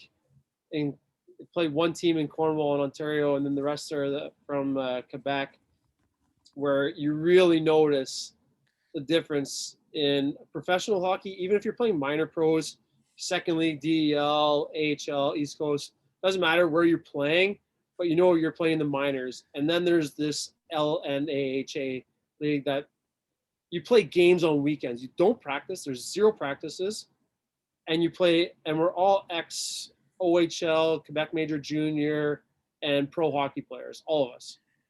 Contact and the fighters. Oh my God, this is the toughest hockey league ever. Like no question about it ever. Every fight, every game, it's the two tough guys, and they just drop their gloves, drop their helmets, grab their shirts, and just punch each other in the face as hard as they can until someone says we're done. And I just sit there and go, oh my God, like I get a little bit of money, but these guys get a little bit more, and they're getting their faces like demolished. Like not like just like, okay, we're done. Like if you go on YouTube and Google LNAHA, League National Hockey, and watch some of the fights, they are the toughest son of a bitches that you'll ever play with. Francis Lassard was on our team. He played for the Ottawa Senators, and his knuckles looked like a meat grinder. Like, I mean, he would just be ready, Vaseline his face before he go on the ice because he knew he had to fight. Vaseline his eyebrows, Vaseline his cheeks, Vaseline his head. I'm like, what are you doing? I look over, I'm like, what are you doing? He's like, well, I'm gonna fight. I'm like, you're the same age as me. Like, we're 35. We're both 35 years old. I'm like, you're gonna fight? Oh yeah. And he tapes his wrists up and talk. Great guy, right? Awesome guy. But just like every game within the first 2 or 3 minutes, there's a fight. Because it's a clown show and the fans are there to watch the fights and the hockey's kind of second. So they never bothered guys like us. Like anyone that was there to play hockey, they let them play hockey. But man, to watch the fighters fight, it was fucking something else. They are tough. They're boxers. Oh, what's the guy's Steve Bosse? You know Steve Bosse from UFC? No. He played on one of the teams, and oh my God, just crazy, right? Just like he's a UFC fighter. He plays on weekends to fight. Like Does this still happen? Oh yeah, it still happens. That's all they do. That's Those still two, happening. That they don't league's even still play. rocking. It's still rocking. Yeah, yeah. It is nuts. Those guys. I mean, they make pretty good. So money, how far right? were you driving? Where's Cornwall? How far were you 45 driving? minutes. 45 minutes. And then how far were the games from there? So we drive. A lot of them were like in the like Montreal area, which is like another hour and a bit from Cornwall. So we get on a little bus and drive up there, and we play either Friday, Saturday, or Friday, Sunday. But then I worked Monday to Friday, and then just our home games were Friday and went up there with. There was myself, and then I don't know, Ryan Jardine played for the Florida Panthers. Pat Cavanaugh, I played for we had a lot of guys play NHL first round draft picks. And it was like I played a year and a half, and I was like, what am I doing? So like after the game, we drink beers, no problem, but like guys were doing like crazy snorting drugs. You know what I mean? It was a little Really? awesome. Yeah, like on the bus. On the bus, I was just like, I have 2 kids, like this is not for me, like these guys are still having a great time. Some of them are young and just partying, and the coaches don't even care. Like management's not really anything. It's just like it's just yeah, be whoever you want to be. yeah. So it was a little different, but it was a year and a half was enough. Let's just say that. Just an extra money in the pocket to play the game, and it was pretty easy. Well, yeah. Well, I'm trying to figure out. So that league sounds like nothing I want to be a part of. Nope. I don't think I really have anything else other than I would like to end this so we can just chat casually. Casually. How about you? Sounds good. Okay. Sounds good to me. Well, thank you very much for making the time for me, big guy, because like realistically, I think we're part of like the best power play that the second league in Germany probably has ever seen. And it was Geipe, Sarakov, me, you, and Big Sexy. And like you couldn't stop us. Like you really couldn't. No, we were pretty potent. It was a joy that year. Like the memories of that one year kind of trumped the other 5 years in Germany. Even when I won another championship, that one year that team was just, it was something else. Like players, management, even the coach. I know he left us alone at the end. Let's be honest, but like it just worked. It worked that year, and to make the memories and have the friendship that we gained was it was awesome, and I really appreciate you. Everything that we've done together it was a great time, and it was awesome. I remember it like it was yesterday. It was so much fun. Dude, like we grew up together. Like really, we did. Like I was right out of college. Lisa and I are getting married, we're getting engaged, you're having a kid. Like we grew up together, right? Yeah. It was fun. It was definitely, like I said, man. Like when we run into each other, I went to Kakar and met you that one day. Like it was like nothing changed, right? Like not a thing changed. Like saw each other, walk down by the water with you, and Nothing's changed still. It's all nothing's still changed. the same. It's awesome. Doesn't matter how far you're apart. Like every time you talk to someone that's like your brother, it's just like just it's awesome, man. Right. And yeah, no, it was a great time in Bietigheim, and it is too bad that coach came in. You know what? Because who knows what could have happened. But like, you can never look back, because I think it's awesome, because then it led me to Cardiff and all the other things um that it led me to, that they didn't want me back. So Yeah. I think it's great, but I'm glad you're doing well, and it is tough out of hockey, but Oh yeah. we all do it, right? Yeah. The first 2 years is really tough, right? The first year, first 2 years when you first get home, it's what do you do? It's a different lifestyle, but once you adjust, and like you said, you've been out like probably 5 or 6 years. I've been out like 8 or 9 now, and once you adjust to it, like I like where I'm at in my life, and I love talking to my old buddies like this, and it just I love every part of my life, man. There's nothing that I don't like about my life. Everything is working out well, and it's because of what we did, man. We're good, genuine people in the end of it, right? Like we're great guys that had a great time when we knew each other, and turned into being what you're doing and what I'm doing, and kind of helping everything else. So it's been awesome. 100%, you're absolutely right. And like, it's like why that guy's skates got filled up is like every single guy on that team had your back, and Yeah. that's why that guy, if he didn't know about it, that's why your skates were soggy on Monday, because not one guy on the team told you about it, because that was the one thing that bonded us together, is how much we hated you. Yeah, that's right. Damn right. Yeah. So, You were all right, buddy. Well, all right. that was awesome. Like literally, I love this shit. This is the best thing I do. Um, I was giddy, man. I was giddy getting ready to talk to you about it. I haven't talked to you in a few years, and now that we did it, it was awesome. We had a great time.